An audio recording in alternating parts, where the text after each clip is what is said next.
आदिवासी समाज की गौरव, साहस का चिन्ह गोंडवाना साम्राज्य की महान वीरांगना रानी दुर्गावती जी की जयंती है। उन्हें मेरा शत शत नमन। जय जोहार। लोकनायक टंट्या मामा जी की जय। जय भीम। मेरे साथ एक बार जोर से बोलिए, हमू आखा एक छे। आदिवासी नायक भीमा नायक जी, शंकर शाह रघुनाथ शाह जी, बादल होई जी की विरासत को नमन। माही माता की कृपा से, कालका माता की कृपा से, अमका झमका माता की कृपा से आज मैं यहां आपके बीच आई हूं। यहीं पास में अमका झमका के दरबार में भगवान कृष्ण ने मां रुक्मिणी जी के साथ लीला रचाई थी। यहाँ मोहन खेड़ा का श्वेतांबर जैन मंदिर है, एक बहुत बड़ा तीर्थ स्थान है जहाँ देश भर से लोग आते हैं।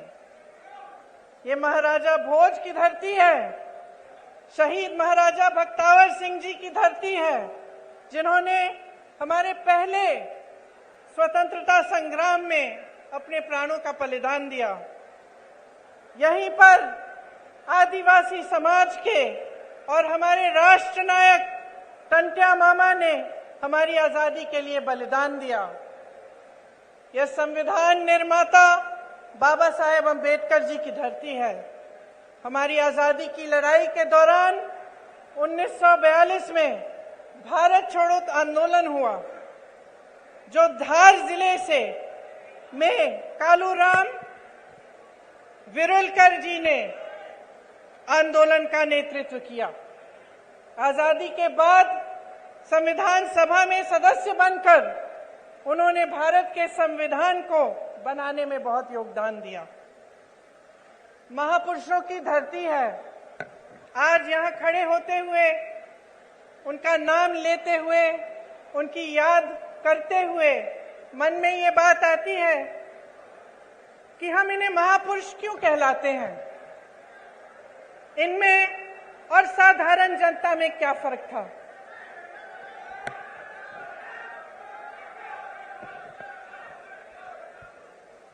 फर्क ये था कि इन्हें हम महापुरुष इसलिए कहलाते हैं क्योंकि उन्होंने आजीवन जनता के लिए संघर्ष किया। एक जनता के साथ भरोसे का रिश्ता जोड़ा और उस भरोसे को जीवन भर नहीं टूटने दिया। इसीलिए आज भी उनके गुजर जाने के सैकड़ों साल, दशकों बाद हम उनकी याद करते हैं और उनको नमन करते हैं। मेरी दादी इंदिरा गांधी जी भी एक इसी तरह की महापुरुष थी। पुरुष नहीं थी, मतलब एक बहुत बड़ी हस्ती थी जिन पर आपका पूरा भरोसा था। और आपका भरोसा इसलिए था क्योंकि उन्होंने दिन रात आपके लिए काम किया। एक भावनात्मक रिश्ता था और आज यहां खड़े हुए उस रिश्ते की भी मुझे याद आती है। हम छोटे थे, हमें आपकी कहानियां बताती थी, आपकी संस्कृति के बारे में बताती थी, और जो रिश्ता आपके और उनके बीच था वो आदर का रिश्ता था, प्रेम का रिश्ता था, श्रद्धा का रिश्ता था। ये एक तरफा नहीं था। ये बात नहीं थी कि सिर्फ आप उनसे प्रेम करते थे या उनके प्रति आपके दिल में श्रद्धा थी। उनके दिल में भी आपके लिए श्रद्धा थी, उनके दिल में भी आपके लिए प्रेम था, और वो आपकी संस्कृति की, आपकी के प्रति उनके दिल में श्रद्धा और आदर थी। तो ये जो रिश्ता होता है जो नेता और जनता के बीच में होता है, एक बहुत अनोखा रिश्ता होता है। जैसे मैंने कहा, इस रिश्ते को अगर नेता निष्ठा से सींचता है, काम करके दिखाता है, तो ये रिश्ता मजबूत बनता है। तो एक ऐसा रिश्ता बनता है जैसा इंदिरा जी का आपके साथ था। आजकल परिस्थितियां काफी अलग हो चुकी हैं। हमारी तरह बहुत नेता चुनाव के समय खास तौर से आपके सामने आकर बड़े बड़े भाषण देते हैं, आप सबकी बातें सुनते हैं। मैं भी सुन रही थी। आज सुबह जब मैं उठी, मैंने कहा मैं देखती हूँ मोदी जी क्या भाषण दे रहे हैं, क्योंकि वो क्या कह रहे हैं वो भी सुनना जरूरी है। तो मुझे ताज्जुब हुआ कि जो जो हम कहते हैं वही वो कहते हैं। हम कहते हैं उन्होंने घोटाले किए, वो कहते हैं हमने किए। हम कहते हैं हमने विकास किया, वो कहते हैं उन्होंने किया। हम कहते हैं हमने रोजगार दिलाए, वो कहते हैं उन्होंने दिलाए। तो मैं सोच रही थी कि ये तो भाषण तो सभी सेम कहते हैं, वही भाषण है। तो जनता को कैसे पता चलेगा कि कौन क्या कह रहा है और इस बीच सच्चाई क्या है? हाँ, मुझे मालूम है। मैं यहां आ रही थी तो मैंने कुछ लोगों से पूछा, नौजवान खड़े थे, मैंने पूछा कि भाई क्या लगता है इस चुनाव में क्या होने वाला है, मध्य प्रदेश का भविष्य क्या है? कहने लगे राजा जा रहा है। तो मैंने कहा अच्छा क्यों? कहने लगे कि इस बार हमारा वोट रोजगार के लिए डलेगा।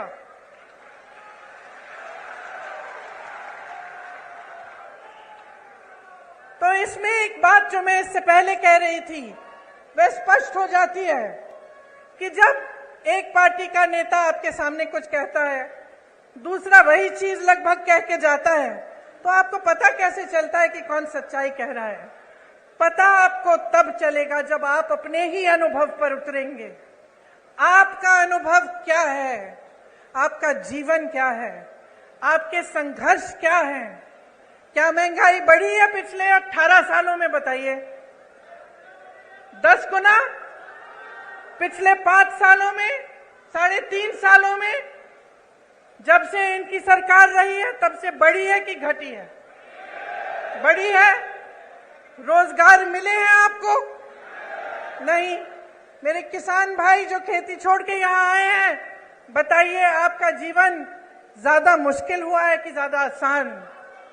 मुश्किल हुआ है।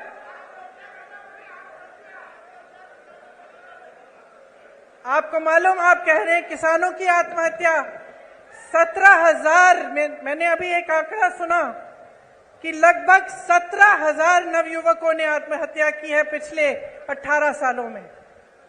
तो सोचिए कि आपकी सच्चाई आज क्या है। किसी की बातों में मत पड़िए, मैं तो कहती हूं मेरी बातों में भी मत पड़िए, अपनी सच्चाई और अपने अनुभव में पड़िए और उस अनुभव के आधार पर अपना निर्णय लीजिए। आज हम इस देश में खड़े हैं जिस पर हम सबको गर्व है। और गर्व क्यों है? क्योंकि अगर आप आसपास के देशों को देखेंगे तो शायद हमारा एक देश है इन सारे आसपास के देशों में जो आजादी के बाद एक लोकतंत्र माना जाता था और जिसका लोकतंत्र हमेशा मजबूत रहा है।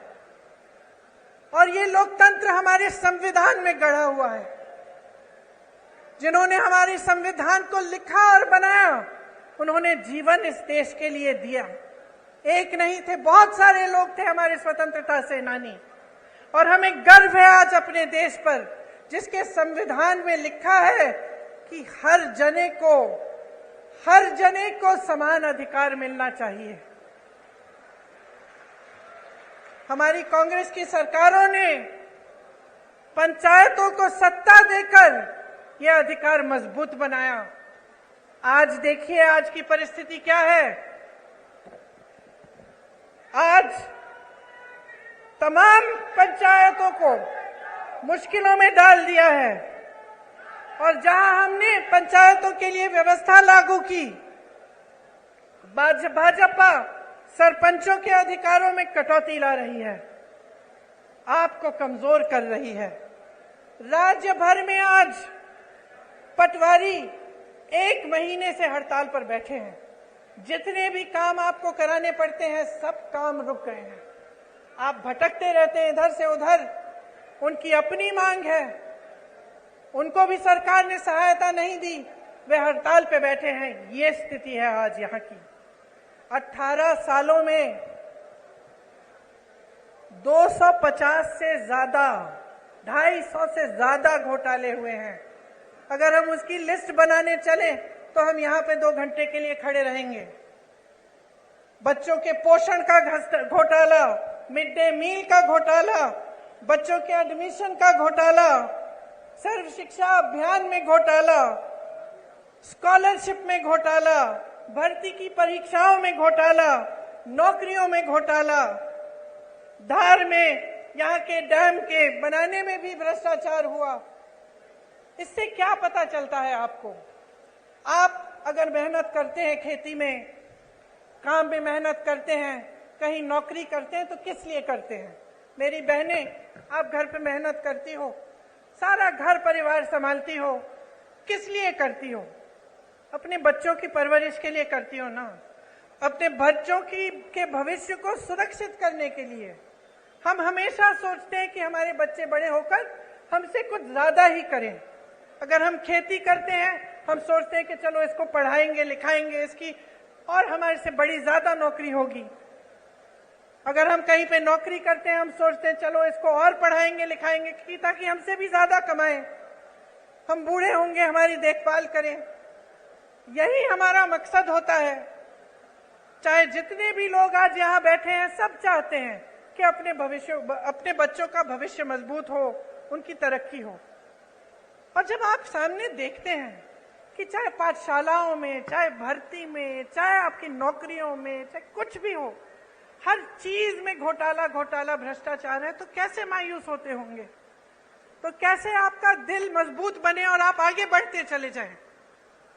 जब आपने किसी पर भरोसा किया, आपने अपना पूरा भरोसा एक नेता में डाला, एक पार्टी में डाला, और आपको पता चला कि 3.5 सालों से, उससे पहले भी जब इनकी सरकार थी, तो सिर्फ भ्रष्टाचार भ्रष्टाचार भ्रष्टाचार करते रहे। मैं जानती हूं कि आप में से कुछ लोग हैं जो सोचते हैं कि चलो खा रहा है, थोड़ा बहुत उसको खाने दो, हमारा काम तो करे, है कि नहीं? मैंने बहुत बार सुना है कि लोग कहते हैं चलो कोई बात नहीं, थोड़ा बहुत सब करते हैं, लेकिन कम से कम हमारा काम तो हो रहा है। मैंने बहुत बार कभी सुना है। लेकिन यहां तो परिस्थिति है कि खाए जा रहे हैं, खाए जा रहे हैं, खाए जा रहे हैं, आपका एक काम नहीं हो रहा है। आप अपने बच्चों को पाठशाला भी नहीं भेज सकते, ये जानने के बिना कि वहां पे भी भ्रष्टाचार हुआ है। यहां व्यापम का घोटाला हुआ, 50 से अधिक लोगों की मौत हुई। इन्होंने जांच कराई। ये जो ईडी ये सबके घर भेज देते हैं एजेंसियों को, पता चला कि किसी ने इनके खिलाफ कुछ कह दिया, लिख दिया, एकदम ईडी पहुंच गई उनके घर। अरे यहां तक कि फिल्मों के अभिनेताओं के घर भी कल परसों ईडी पहुंच गई। यहां पे क्यों नहीं पहुंची? यहां जो इतने बड़े घोटाले हुए हैं, इनके अधिकारियों के घर में क्यों नहीं पहुंची? इनके नेताओं के घर में क्यों नहीं पहुंची? तो ये सवाल आपको पूछने हैं। जब मां नर्मदा के साथ घोटाला हो सकता है, भ्रष्टाचार हो सकता है, जब महाकाल की मूर्तियों के साथ सप्त ऋषियों की जो मूर्तियां हैं, उन्हें स्थापित एक दिन किया, अगले दिन बह गई, इनके साथ जब भ्रष्टाचार हो सकता है, जब भगवान के साथ कोई घोटाला और भ्रष्टाचार करने की हिम्मत करता है, तो क्या समय नहीं आ गया है इनको बदल डालने का? बताइए।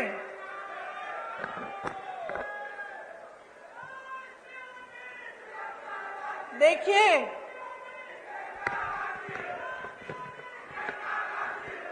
देश की आंधी इस देश का नौजवान है।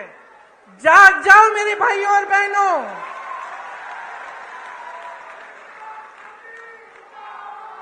आपको बचाने के लिए कोई आंधी नहीं आ रही है, आप खुद को बचाइए। ये जो आपके साथ हो रहा है ये गलत है। जो रोज रोज आप जी रहे हैं, आप संघर्ष कर रहे हैं, ये गलत है। मेरे नौजवान भाइयों, आप फीस देते हैं ट्यूशन की, देते हैं कि नहीं? जब आपको भर्ती की परीक्षा भरनी पड़ती है, आप संघर्ष करते हैं कि नहीं? माता पिता आपके लिए खेती करते हैं, नौकरी करते हैं, संघर्ष करके आपके लिए पैसे इकट्ठे करते हैं कि आपकी फीस भरेंगे कि नहीं? तो क्यों इनको आपने इतनी हिम्मत दे दी है कि जब आप परीक्षा देने जाते हैं तो बार बार उनकी भर्ती की परीक्षाओं में ये घोटाला करते हैं। मैंने उत्तर प्रदेश में देखा है, मैंने उत्तर प्रदेश में ऐसे नौजवान देखे हैं जिनके 10-10 साल गुजर गए हैं। एक परीक्षा दी, मार्क्स नहीं निकले, उसमें कुछ घोटाला हो गया। दूसरी परीक्षा दी, उसमें भी घोटाला हो गया, भर्ती की लिस्ट नहीं निकली। इंतजार करते रहे ये सोच के कि हमने पैसे खर्चे हैं, हमने मेहनत की है, एक ना एक दिन हो जाएगा। इंतजार करते रहे। जो बच्चा 22 साल का था, 21 साल का था, अब 30 साल का हो गया, अभी तक उसको नौकरी नहीं मिली। ये परिस्थितियां हैं इन प्रदेशों में जहां भाजपा सरकार में है, सत्ता में है, क्योंकि इनका अहंकार बहुत बढ़ गया है। मेरी बहनों और भाइयों, बहुत ज्यादा लूट होने लगी है और कोई रोक, कोई लगाम नहीं है। आप सोचिए, जब आप ही की संपत्ति, इस देश की संपत्ति, जो सबसे बड़े बड़े पीएसयू हैं, वही अपने दोस्तों को बेच डाले। जब यहाँ खड़े हुए जितने भी अधिकारी हैं, पुलिस वाले खड़े हैं, कर्मचारी हैं, इनको पुराना पेंशन नहीं मिलता। जब इसको देने का समय आता है तो आपको बताया जाता है कि पैसे नहीं हैं। तो अगर पैसे नहीं हैं तो अडानी जी के हजारों करोड़ लोन माफ कैसे हो रहे हैं? अगर किसान के कर्ज माफ नहीं हो सकते तो ये बड़े बड़े उद्योगपतियों के कर्ज माफ कैसे हो रहे हैं? ये सवाल आपको पूछना पड़ेगा, क्योंकि आप अगर ये सवाल नहीं पूछेंगे तो हमारी नहीं, इन सब नेताओं की नहीं, आप सबकी जिंदगी बर्बाद होगी, आपका भविष्य बर्बाद होगा, आपके आने वाले दिन अच्छे नहीं, बुरे होंगे। और ये बात आपको गहराई में समझनी पड़ेगी। आज ऐसी परिस्थिति बन गई है कि कुछ लोगों ने नेताओं को भगवान बना दिया है। नेता भगवान नहीं है। बहनों और भाइयों, आप में से उभर के आता है, आपकी तरह इंसान है, और जब उसका अहंकार बहुत ज्यादा बढ़ जाता है, जब वो आपकी परवाह नहीं करता, तो इस लोकतंत्र ने, जिसपे हम सबको गर्व है, इस लोकतंत्र ने आपको अधिकार दिया है कि आप उसको निकालें, उसको सबक सिखाएं, उसको जिम्मेदार बनाएं, उसको जवाबदेह बनाएं।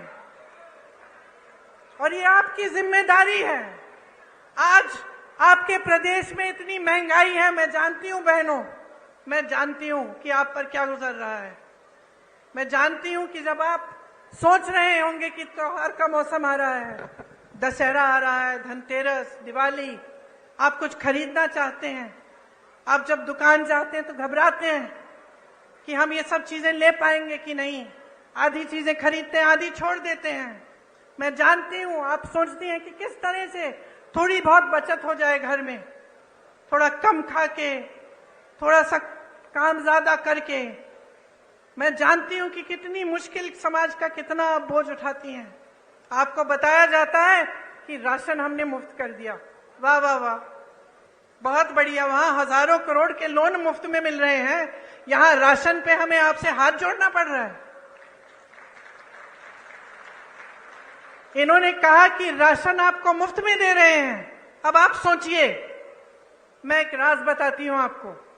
जब कांग्रेस की सरकार थी तब आपको राशन कितने में मिलता था? 60 रुपए में।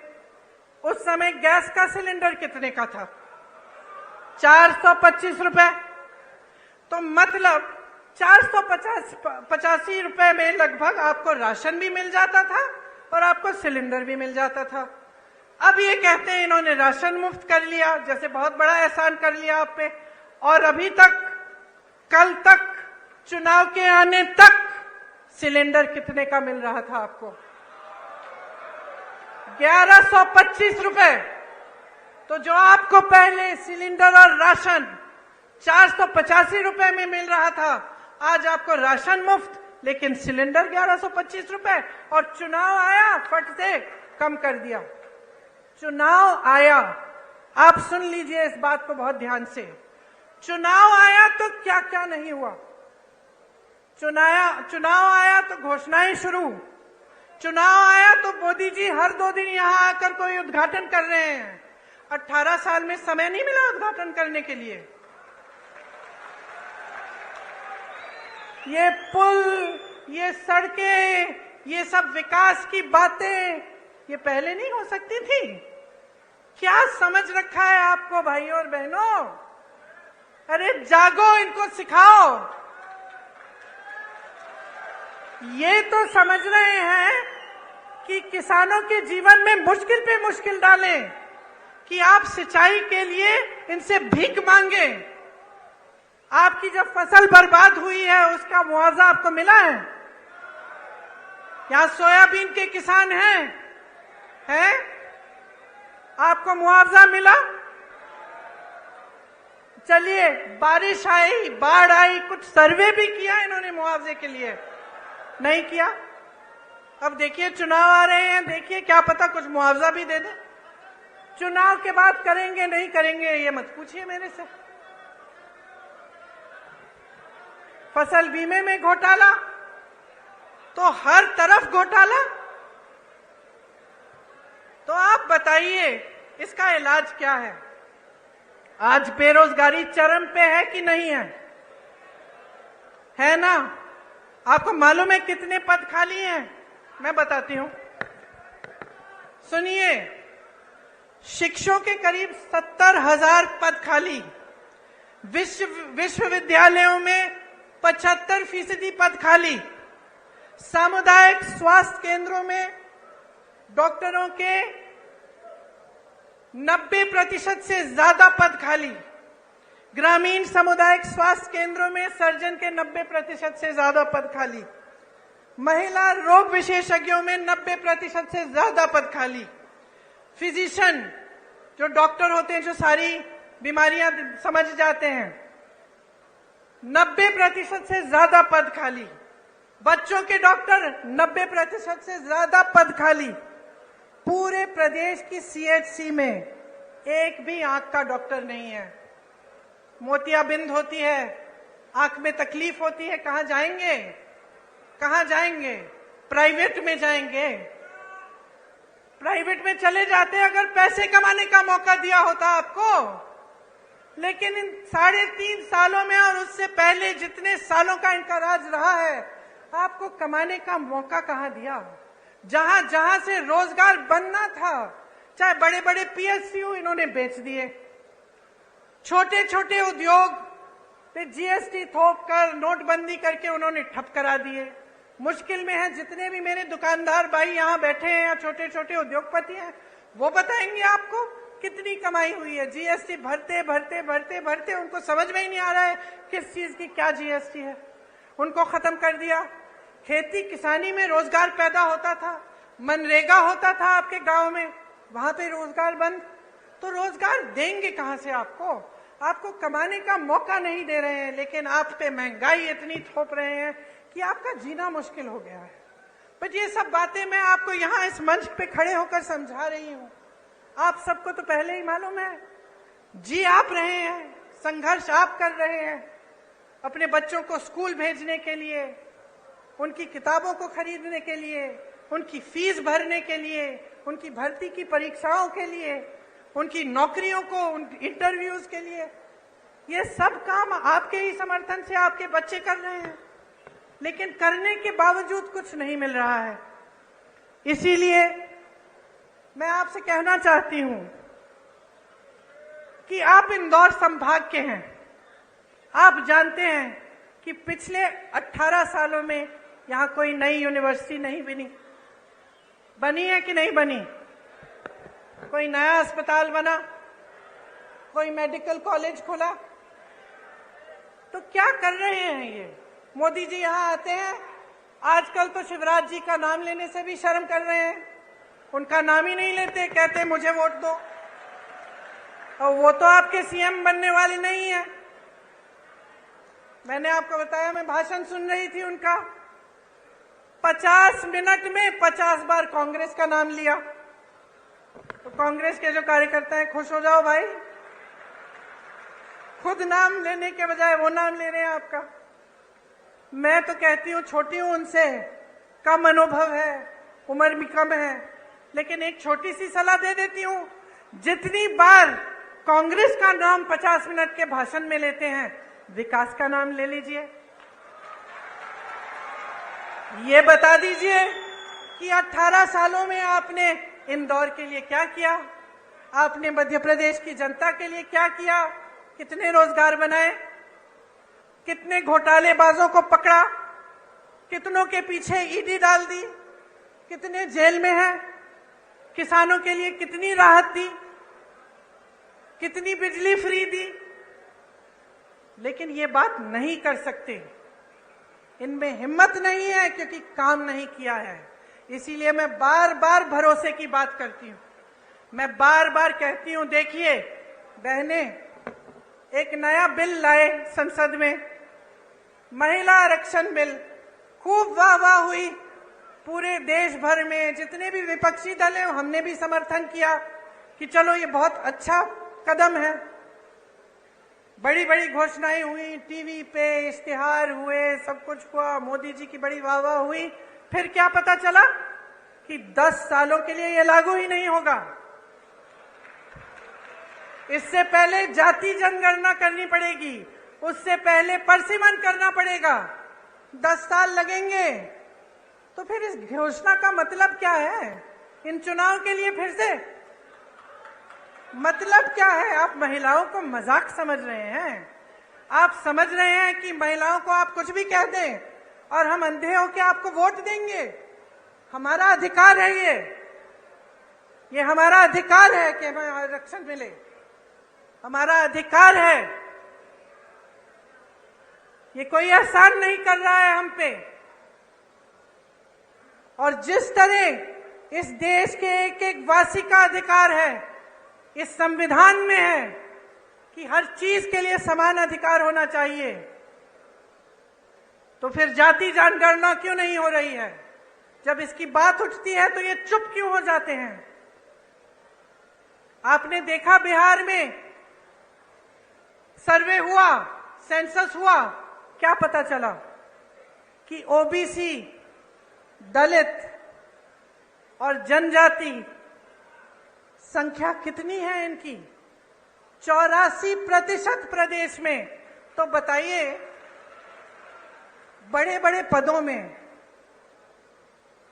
जहां सबसे ज्यादा लाभ होता है या जहां सबसे ज्यादा सत्ता होती है, उन पदों में क्या 84% इन जातियों के लोग हैं कि नहीं?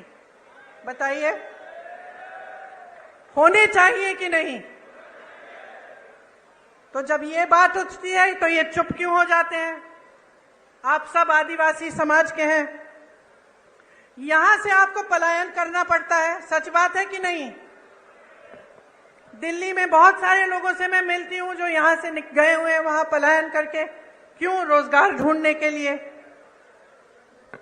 आपके क्षेत्र में, जैसे मैंने पहले कहा, मनरेगा होता था, कुछ रोजगार मिल जाता था, वो भी बंद हो गया है। यहाँ की आदिवासी महिलाओं पर सबसे ज्यादा अत्याचार है। आपने सारे वायरल वीडियो देखे होंगे, क्या क्या नहीं कर रहे हैं। देश में सबसे ज्यादा बच्चियां एमपी में गायब हैं, सबसे ज्यादा महिलाएं यहां से गायब होती हैं। यहां रोज 17 बलात्कार होती हैं। बहनों सुनो, क्योंकि आपको पूछना पड़ेगा कि आपकी सुरक्षा के लिए ये सरकार क्या कर रही है।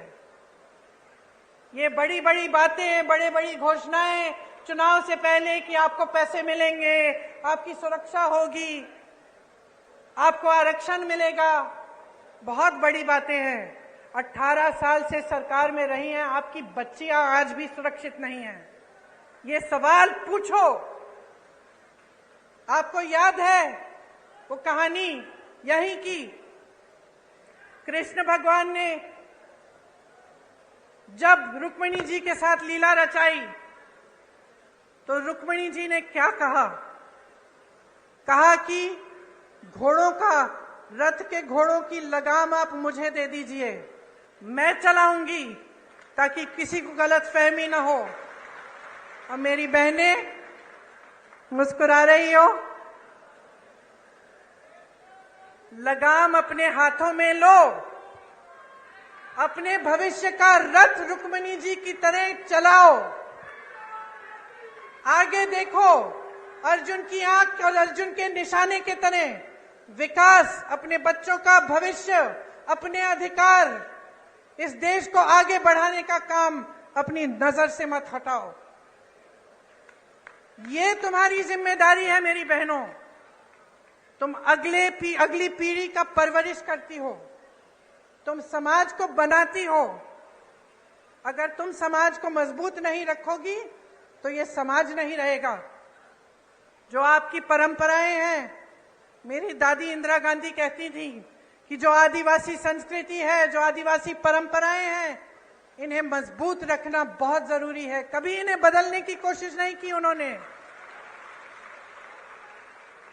जल, जंगल, जमीन का अधिकार आपको दिया, पट्टे आपको दिए ताकि आप मजबूत बने। और मेरी बहनें, आज इस देश का एक एक नेता समझ गया है कि अगर महिलाओं का वोट उसे नहीं मिले तो वो सत्ता में नहीं आ सकता। इसीलिए मेरी बहनें, जब मैं कहती हूं कि लगाम संभालो, अपना रथ खुद चलाओ, मैं इसलिए कहती हूं कि आज कौन सत्ता में आएगा, कौन नहीं आएगा, ये आपके हाथों में है। इस बात को गहराई से समझो। जब आपको झूठे वादे किए जाते हैं, जब आपको बताया जाता है कि हम आपके लिए क्या क्या नहीं करेंगे, तो जानते हैं आपकी बेटियां अगर हैं तो कभी कभी बेटी आती है, कहती है अच्छा लड़का मिल गया, तो आप कहती हैं कि अगर हमें शादी के लिए तुम्हारे लिए लड़का ढूंढना है तो पहले हम जानना चाहेंगे कि उसकी क्या मजबूती है, क्या करेगा। अगर आपको लगे कि ऐसा लड़का है जो झूठ मूठ के बता दे लड़कियों को कि आपके लिए ऐसे ऐसे महल बनाएंगे, हम आपको यहां ले जाएंगे, ऐसा करेंगे, वैसा करेंगे, तो आप क्या कहेंगी अपनी बेटी से कि बेटा ध्यान रखो, ध्यान रखो, ये बहुत बड़ी बड़ी बातें करता है, ये करेगा नहीं। कहती है कि नहीं?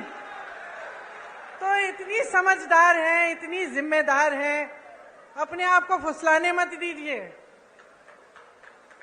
समझ जाइए कि ये राजनीतिक खिलवाड़ हो रहा है आपके साथ। आपको अपना भविष्य मजबूत बनाना है तो जैसे मैंने शुरू में कहा, अपने अनुभव पर उतरिए। आप देखिए, आपके जीवन में तरक्की आई, महंगाई घटी, आपके बच्चों को रोजगार मिला, खेती में आप काम करते हैं, वहां आपको कोई सहायता मिली सरकार से? क्या नई पाठशालाएं बनी, विश्वविद्यालय बने, अस्पताल बने? और अगर नहीं बने हैं तो बहनों और भाइयों, जाग जाओ और एक ऐसी सरकार लाओ जो ये सारे काम आपको करके दिखाए।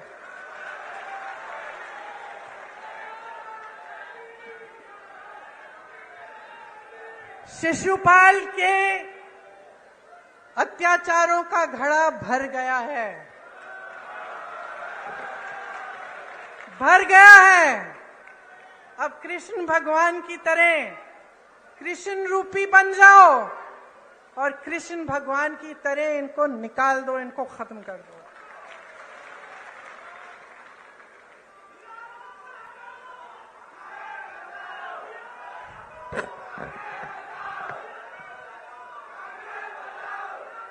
डेढ़ सालों में, पिछले चुनाव में पिछले चुनाव में आपने कौन सी सरकार चुनी थी? कांग्रेस। यहां बैठे हैं कमलनाथ जी। पिछली सरकार में आपने पिछली चुनाव में आपने कांग्रेस की सरकार चुनी। फिर क्या हुआ? रिश्वतखोरी हुई और जो आपका आदेश था उसका पालन नहीं किया गया। आप कांग्रेस की सरकार चाहते थे और जोड़ तोड़ करके 1.5 साल के अंदर अंदर आपको भाजपा की सरकार मिली कि नहीं मिली? और नतीजा आप सबने देखा। 1.5 साल में मैं आपको बताना चाहती हूं कि आपका ही अनुभव रहा होगा कि कांग्रेस की सरकार ने क्या क्या किया। किसानों के कर्ज माफ किए, 27 लाख किसानों के कर्ज माफ किए, सामाजिक सुरक्षा पेंशन बढ़ाकर 600 रुपए बनाया, 1 करोड़ परिवारों को 100 रुपए में 100 यूनिट बिजली दिलवाई, 1000 गौशालाएं खुलवाई। 1.5 साल की बात कर रही हूं मैं, 18 साल की बात नहीं है ये। आदिवासियों के लिए 12,000 बर्तन बैंक खोले, इससे आपको भी सुविधा मिली होगी। ओबीसी आरक्षण 14% से बढ़ाकर 27% किया। आर्थिक रूप से कमजोर सामान्य वर्ग के लिए 10% आरक्षण दिया। भोपाल और इंदौर में मेट्रो रेल की परियोजना शुरू की। ये 1.5 साल का काम था बहनों और भाइयों, 18 साल का नहीं। आज जहां जहां कांग्रेस की सरकार है, छत्तीसगढ़ को देखिए, धान खरीद के सबसे ज्यादा पैसे छत्तीसगढ़ में आज मिल रहे हैं। बेरोजगारी सबसे कम कहां है पूरे देश में? छत्तीसगढ़ में। सबसे ज्यादा वन अधिकार के पट्टे कहां मिले हैं? छत्तीसगढ़ में मिले हैं। आदिवासियों के 60 से ज्यादा वन उपज को समर्थन मूल्य पर सरकार खरीदती है। पुराना पेंशन कहां लागू है? छत्तीसगढ़ में, राजस्थान में, हिमाचल प्रदेश में और कर्नाटका में। हम आपको ये नहीं कह रहे हैं कि पैसा नहीं है, पैसा निकाल रहे हैं इसके लिए, क्योंकि हम आपको सर्वोपरि रख रहे हैं। कर्नाटका में मेरी बहनों, बस की यात्राएं पूरे प्रदेश में मुफ्त है बहनों के लिए। 2000 रुपए प्रति माह मिल रहे हैं बहनों को। 200 यूनिट बिजली मुफ्त मिल रही है। हिमाचल प्रदेश में अभी आपदा आई, हमने आपकी बात की, आपके मुआवजे की। आपको मुआवजा नहीं मिला जब बाढ़ आई, जब आपकी फसल खराब हुई। हिमाचल प्रदेश में आपदा है, सबसे बड़ा पैकेज आपदा के लिए, राहत के लिए हिमाचल प्रदेश में कांग्रेस की सरकार दे रही है। राजस्थान में बहनों और भाइयों, हमने बात की कि यहां स्थिति क्या है अस्पतालों की। डॉक्टर के पद खाली हैं, नौजवान बच्चे बेरोजगार हैं, जिन्होंने डॉक्टरी की पढ़ाई की है वो भी बेरोजगार हैं, लेकिन पद नहीं भरे जा रहे हैं। आपको इलाज के लिए प्राइवेट में कहां कितना खर्च करना पड़ रहा है। और राजस्थान में चिरंजीवी योजना कांग्रेस की सरकार ने निकाली है। आप किसी भी राजस्थानी से पूछिए, 25 लाख तक मुफ्त इलाज हो रहा है, आज के दिन हो रहा है। और ये चुनावी घोषणाएं नहीं है भाई बहनों और भाइयों, ये उनकी नीतियां हैं। ये कांग्रेस की सरकारों की नीतियां इसलिए हैं क्योंकि हमारे लिए आप सर्वोपरि हैं, आपसे बड़ा कोई नहीं है। और आज मैं इस मंच पर खड़े होकर आपको कह रही हूं कि कांग्रेस आपके लिए कुछ गारंटी लाई है, और आप ही खुद देखिए कि क्या कांग्रेस के प्रदेशों में इनकी गारंटियां लागू हो रही हैं कि नहीं।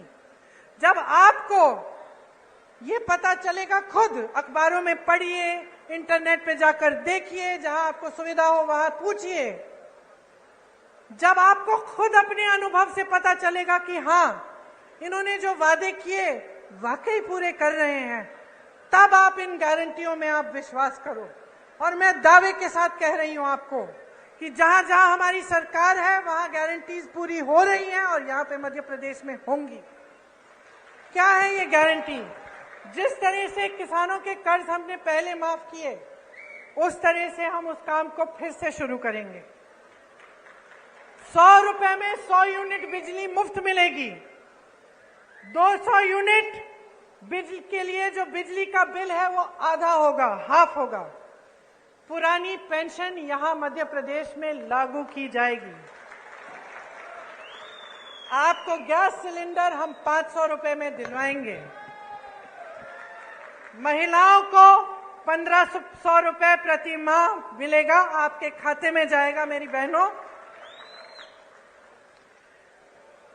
और 5 हॉर्स पावर सिंचाई की बिजली भी किसानों को मुफ्त मिलेगी।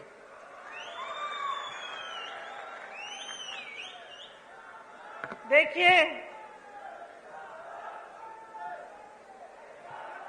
आपने मेरी बातें बहुत ध्यान से सुनी और मैं यहां खड़े होकर ऐसी कोई बात भी नहीं करना चाहती जो सही नहीं है। दूसरी पार्टियों के बारे में नकारात्मक बातें करना, उल्टी सीधी बातें करना आसान है। अपने काम और अपनी पार्टी, अपनी सरकारों के अनुभव, उनके विवेक, उनके कार्यों के आधार पर बात करना मुश्किल होता है। मुश्किल क्यों? क्योंकि फिजूल की बात नहीं कर सकते। मैं यहां खड़ी होकर ये नहीं कह सकती कि भाई राजस्थान में चिरंजीवी योजना है, 25 लाख का मुफ्त इलाज है, अगर नहीं होगा तो। क्योंकि आप में विवेक है, आप जान लेंगे कि भाई यहां पे खड़े होकर सब फालतू की बातें करते हैं।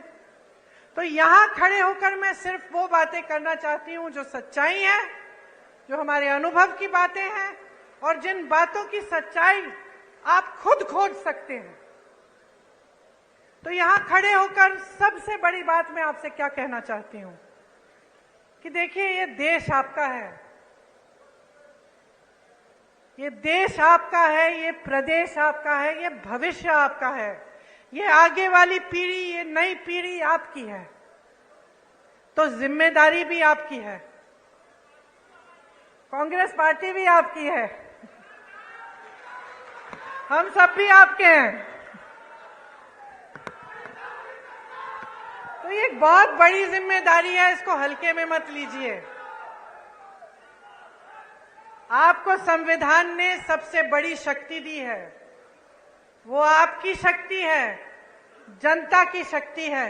अब बहुत हो चुका है, आपने बहुत देख लिया है, टीवी में बातें सुन ली हैं, बड़े बड़े इश्तिहार देख लिए हैं, वहां हरियाली है, इश्तिहारों में बड़ी बड़ी चीजें हो रही हैं, सब बन रहा है, यूनिवर्सिटियां बन रही हैं, अस्पताल बन रहे हैं, रोजगार बन रहे हैं, पढ़ाई भी हो रही, सब कुछ हो रहा है इश्तिहारों में, लेकिन जमीन पर नहीं हो रहा है।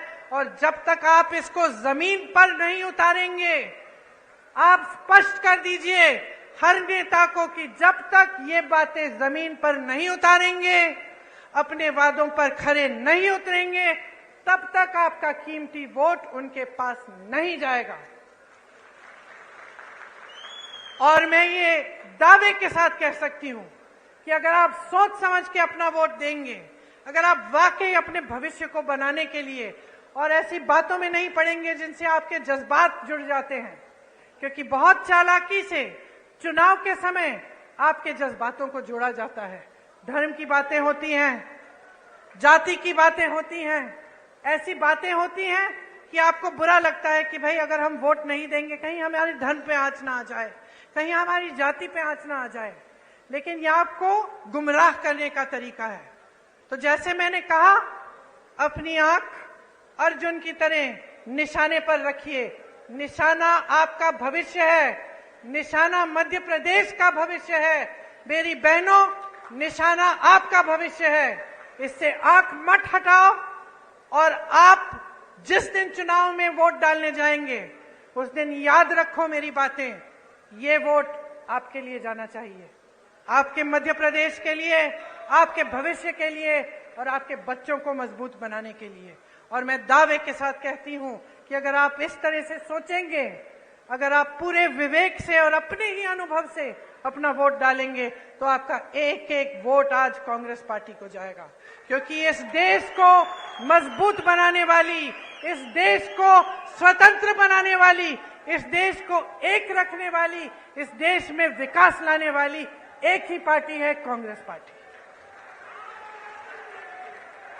भाइयों और बहनों, अब खेती में वापस जाने का समय आ गया है। मैं आपको और कष्ट नहीं दूंगी। आपको बहुत बहुत धन्यवाद देती हूं कि आपने इतनी प्यार से मेरी बातें सुनी और मेरा इंतजार किया। मेरे साथ एक बार कहिए, मध्य प्रदेश की जय, मध्य प्रदेश की जय, मध्य प्रदेश की जय। जय हिंद।